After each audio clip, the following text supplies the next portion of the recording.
Amahoro y'Imana abane nawe aho uherereye hose, wowe wahisemo kubana natwe mu bihe bitandukanye cyane kuri sheni zitandukanye cyane kuri ino sheni uri gukurikirana iki kiganiro. Nk'ibisanzwe ni muzehe Kongomani mu gasege ntaho ngo nabotse ugarutse kugira ngo tube tuganira gake kuri filimi yacu The Contract, kubera yuko twe tumaze iminsi mutumva ijwi ryacu cyangwa mutabona ibiganiro dukora, nuko hari ibyo byinshi twaba turi gukora n'ubushakashatsi butandukanye cyane. Umwe yarivugiye ngo igishyimbo kibuze ugikura mu bindi, cyangwa ikirayi cyabuze ugikura mu bindi kugira ngo kitangiza ibindi.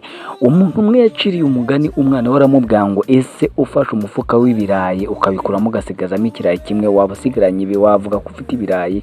Maze umwana amusubiza yuko ataba afite ibirayi, ahubwo yaba afite ikirayi, kandi icyo kirayi kimwe ntabwo gikoze itsinda ry'ibirayi, byumvikane.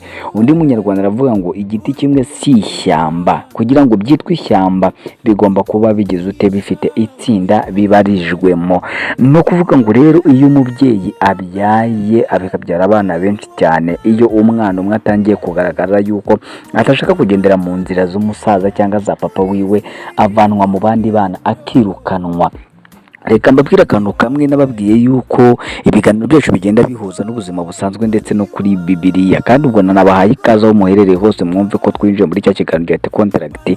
Icyo usabwa ni kimwe, urakizi, ni ukureba ko utakoze subscribe wasanga utarayikoze ukayikora, kugira ngo ukomeze ubone n'ibindi biganiro bitandukanye, kandi dukomeza twubaka umuryango mugari wa sinema nyarwanda, tuyiteza imbere, tugeza kure hashoboka, dutanga ibitekerezo, kubera yuko kureba si ibyo gusa, ahubwo tugomba no kureba tukavuga ati filimi nyarwanda tugomba kuyigeza ahangaha, harabura mwiki, dukoze iki ngiki byagenda neza. Niyo mpamvu bashyizeho section ya comment kugira ngo nawe ujye ugaragaza uruhare rwawe muri sinema. Twebwe tuba twakoze ibintu nk'umuntu umwe, namwe tuba dukeneye ibitekerezo byanyu.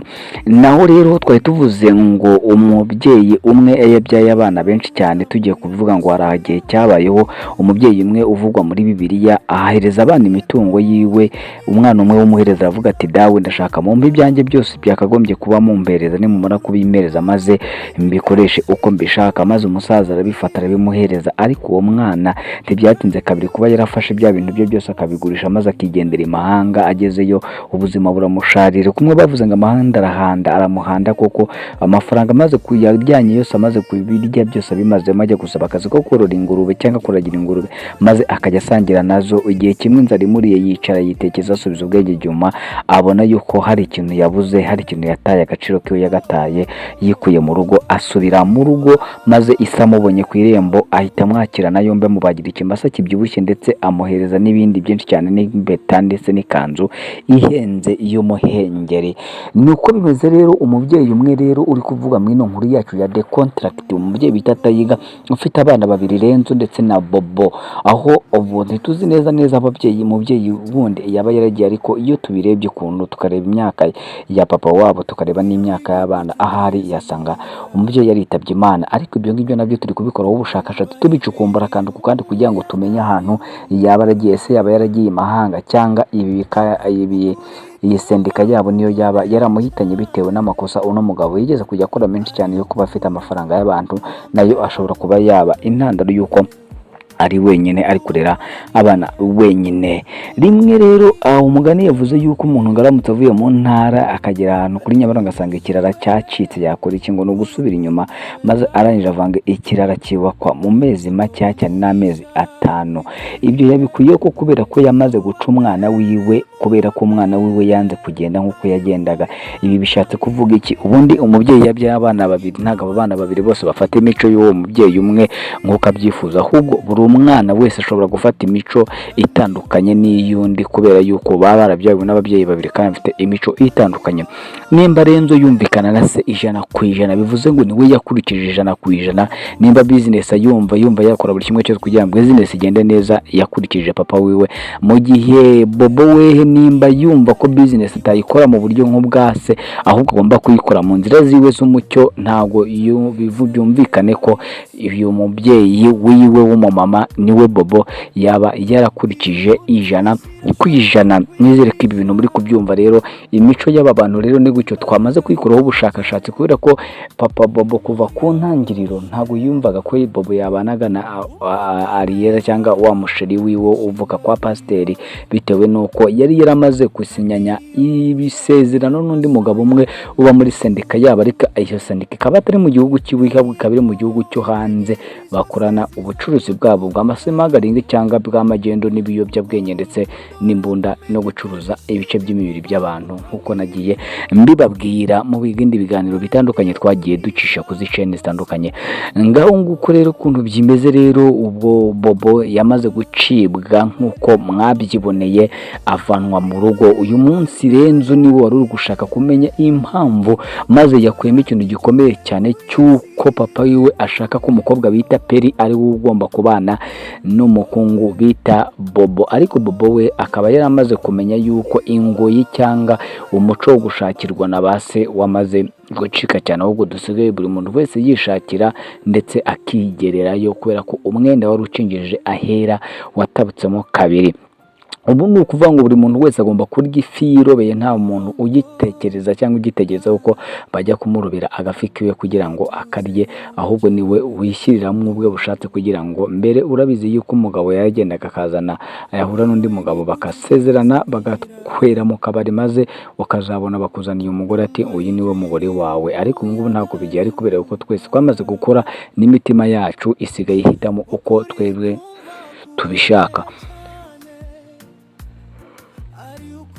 Rero uno mugabo yashatse kubizanamo umwana wiwe, rero guhitiramo umwana ari mutoya ataragera igihe cyo kwifatira imyanzuro, nabyo bijya bikwizana ibibazo bikomeye cyane, dore yuko mu gihe wifatiye umwanzuro usanga wa mugore baguhaye, uwo mugore wowe baguhaye utamwishimiye, ahubwo wishimiye uwo umutima wawe wanezerewe. Dore yuko Bibiliya itubwira yuko ngo urugo ndetse n'amatungo bihabwa n'ababyeyi, ariko umugore mwiza ukamuhabwa n'Uwiteka.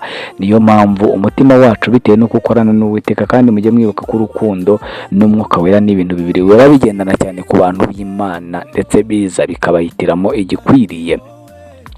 Umunyarwanda aravuze ngo urugo rwiza rugereranywa n'ijuru ritoya cyangwa rikaba irembo ry'ijuru, ariko ni nako bimeze kubera yuko mu rugo rurimo amahoro, rurimo urukundo, byose biba birimo aba ari umunezero udashira wose. Uyu rero Rengo cyangwa Renzo amaze kumva icyo papa wiwe yakoreye Bobo, yahise avuga ngo this is my dad, bishatse kuvuga ngo rero nawe ntabwo ashyigikiye yuko Bobo yabana n'uriya mukobwa kwa pasiteri, ahubwo Bobo yagagombye kumva yumvira papa wiwe. Nk'uko nabibabwiye rero,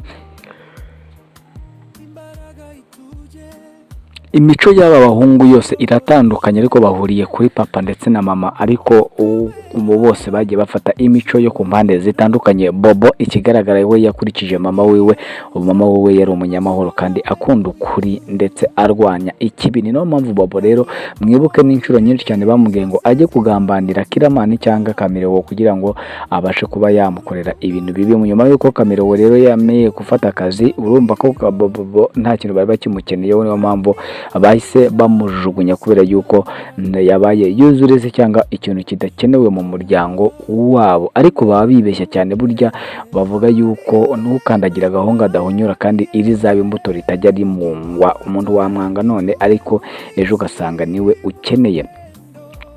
Ndaga ibyo tugiye kubitindaho kuri Bobo, ahubwo reka twirukanga tujye ku mukobwa bita Nyambo, cyangwa yabaye umugore Nyambo, akaba ari umugore wa Kiramani cyangwa Kamirewo, aho umunsi umwe cyangwa uyu munsi mwabonye ahura na Nsabi, maze Nsabi akamubwira amagambo yamukomerekeje, nubwo Nyambo yihagazeho, ariko mu maso yiwe cyangwa n'ibyo ari kuvuga bigaragaza yuko atigeze yanga Nsabi, ahubwo yakomeje gukunda Nsabi nubwo yagize. Ubundi reka mbabwire, umugabo ni uwa mbere, kuko uwa kabiri we abakubeshya, kubera yuko Imana yakuremeye umugabo umwe, niwe ugukura mu butoya, uha ubukumi bwawe, uha ubukobwa bwawe, uha ubuto bwawe, maze uwo niwe aba ari we mugabo wawe. Naho iyo haje uwa kabiri, yo uba wamaye icyomanzi, ndetse ntabwo uba ukitwa umugore, ahubwo uba warabaye igishubaziko imbere yo mu muryango. Dore yuko ibi bintu byose Nyambo yigira gutya, nyirakuru wamureze akemera kumugwana, akemera guhura n'ibibazo bitandukanye cyane. Mwabonye ko yahuriyemo n'ubumuga, biriya byose yabikoraga kugira ngo abana biwe barye, ariko ariko Nyambo yabirenzeho ashakana na Nsabi. Icya mbere atamubwiye, nyuma y'uho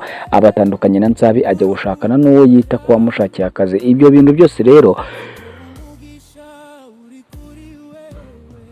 bizageraho bigira burya ngo ntawicira ku ntebe y'ikinyoma. Igihe kizagera nyirakuru amenye ko Nyambo yashatse ku bagabo babiri, maze ahita avuga ati iyi nyana ni iya Mweru, dore ko na mama wanyu yabataye akajya kwishakira abandi bagabo, akabanza ajya muri uduhinja nk'abarera nk'abagwagwana. None ibi nibyo unyituye. Burya umubyeyi wese ashimishwa no kwambika ikamba. Aho uherereye hose ni muri kumva iki Kinyarwanda, uzamenye yuko umubyeyi wawe ikintu kizamunezeza si uko ufite amafaranga menshi, ahubwo ikizamunezeza ni ukubona uba umuntu ukomeye, uba umugore uko uhamye w'icyubahiro, cyangwa uba umugabo uhamye w'icyubahiro. Ibyo nibyo bizanezeza umubyeyi wawe. Kukumva ngo waraye ku mugabo umwe ubundi watashye, ibyo ngibyo ntabwo bibanezeza, kuko baba bashaka yuko ufata kamwe ugasasa kamwe, maze nimba ugiye kubaka ukamenya ko ari ukubaka ugakura, nimba ari ukutubaka kandi ukamenya yuko ibyo ukora ubizi neza, ufite target yawe cyangwa ufite intego zawe z'ibyo uzageraho.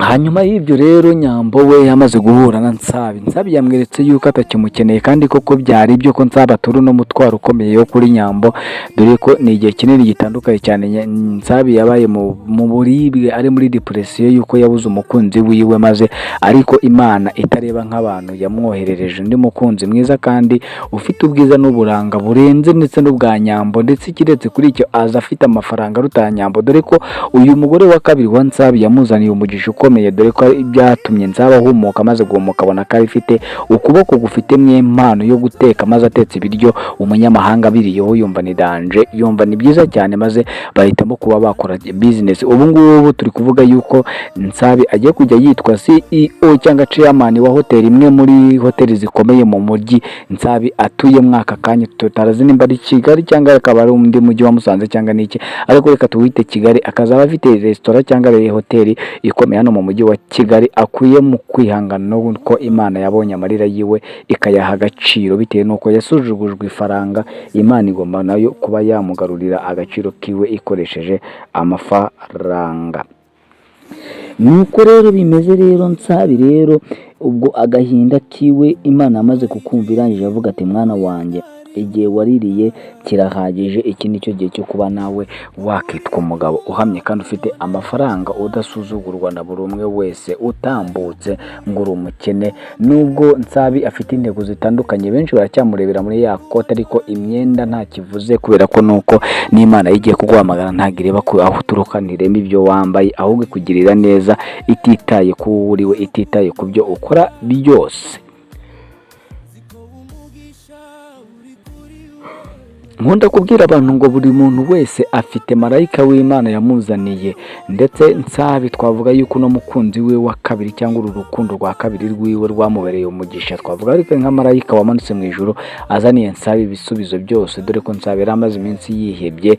Mu gihe mwabonye yashimuse Nyambo yarakimukunze cyane kandi aragifite uyu nguyu, ariko Imana yamukuye igihu ku maso, imwereka uburanga bw'umugore wiwe afite, yamuzaniye yamushumbushije. Maze mu gihe Nyambo we umutima aka kanya cyumucira urubanza ko yakoze amakosa, mu gihe Nsabi wo mutima wiwe uri kumuhamiriza yuko ameze neza. Ni ibintu rero bizagenda bitandukanye, dore ko umunsi umwe muzashiduka musanga Nsabi apfukamiwe imbere yiwe, hapfukamye umuntu bita Nyambo ari kumusaba imbabazi ati ngo nyemerera tube twabana, bitewe nuko amafaranga yaguze urukundo rwa Nyambo azashira, maze namara gushira, dore ko na Kamirewo yisubiriye muri business ziwe zituma ko ashobora kuzagira igihe akarakarira Nyambo cyangwa agakora ibintu bihabanye n'ibyo Nyambo yatinya, maze akamunga akayifuza yuko yaba akayibanira na Nsabi muri bwa bukene, ariko bikaba bitasubira igihe iyo cyatambutse ntabwo kiba cyasubira inyuma.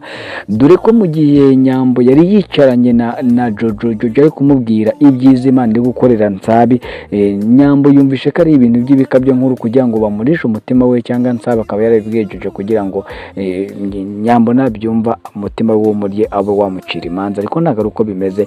Nsabi ari mu kuri kandi natwe tubibona, tuba dusengera Nsabi cyangwa nawe uherereye kugira ngo ibintu n'abantu bameze nka Nsabi kuri iki gihe Imana bahindura ubuzima. Dore ni benshi bagiye bababazwa n'urukundo kubera yuko nta kantu bafite, ndetse n'abagore babo bakajyanwa kubera ko nta kantu bafite, ariko Imana ikaza kubakorera ibitangaza, nyuma yaho bakaba abagabo nyabagabo bo guhamya ibyo Yesu yabakoreye. Reka tubivuge gutyo. amahirwe aragenda, ariko iyo Imana iguhaye amahirwe ya kabiri ukamenya ko ari amahirwe ya kabiri ukayakoresha neza, agira umumaro ukomeye cyane. Bibiliya iravuga ngo nzakugarukaho kandi ninkugarukaho nzakubaka kandi uzaba wubakitse. N'amagambo yabwiwe Yeremiya ubwo umudugudu wabo wa Yerusalemu wari umaze gufatwa wasenyutse, maze Imana iramubwira ati Yeremiya we witinya, kuko ninkugarukaho nzakubaka kandi nzakubakika. Muri cyo mwibuke neza Bibiliya itubwira yuko Yeremiya yari afite abantu batatu bari bahanganye, abantu babiri bari bahanganye bari gutuma atakubaka inzu y'Uwiteka, maze Uwiteka abamubwiye gutyo ngo nakumenye uri mu nda ya mama wawe. Bivuze ngo rero iri jambo rihuze n'ubuzima nsababayemo, urahita usanga Imana iri kumwubaka kandi imwubakitse. Umunsi umwe Nyambo azaza avuga ati numvishe bavuga ko ufite amafaranga, cyangwa numvishe bavuga ko Imana yakugiriye neza, maze Nsabe nawe azavuga ati ninjye wa mugabo wahoraga arira, ninjye wa mugabo wahoraga kwinginga, ariko ubu ngubu namaze kuba nabona icyerekezo cyanjye naho Imana yanshakaga niho ndi. Ubwo icyerekezo kikunzanira iwawe ndibaza ko cyarangiye, kandi igihe byarangiye n'igihe cyacyo, niyo mpamvu nawe ugomba kuba wagenda ukajya gutangira ubuzima bwawe. Rero akambere ngo kararyoha, kakabiri kakarushaho.